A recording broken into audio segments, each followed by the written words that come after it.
पतीशी संबंध साधला आणि म्हणू लागल्या, अहो आपल्या लग्नाला किती वर्ष झाले?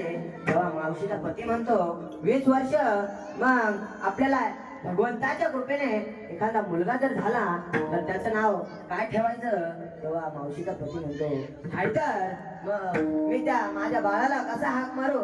तुम्ही सांगता का मी सांगू? तेव्हा मावशीचा नवरा म्हणतो, तू सांग. मग मावशी दारामध्ये आल्या आणि म्हणू लागल्या, हे हैदर, हे हैदर बेटा, अंदर आजा.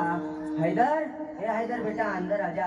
तेवढाच एक प्रसंग घडला की त्या घरा शेजारीच एक पोलीस चौकी होती आणि त्या पोलीस चौकीमध्ये एका पोलिसाचे नाव हैदर होते. तो हैदर नावाचा पोलीस धावतच आला आणि मावशीला म्हणू लागला, मावशी रात्रीचे 2 वाजले, तुम्ही मला का हाक मारली? तेव्हा मावशी म्हणू लागल्या, साहेब आमच्या घरामध्ये चोरी करण्यासाठी 4 चोर शिरले आहेत, तुम्ही तुमच्या त्याला तावडीत घ्या.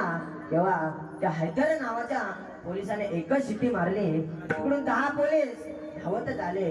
मग त्या 4 चोरांना त्यांच्या ताब्यात घेतले. दृष्टांत संपला.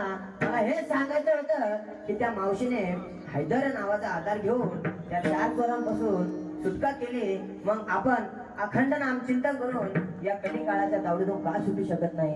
म्हणून अखंड चिंतना विठो उभारते.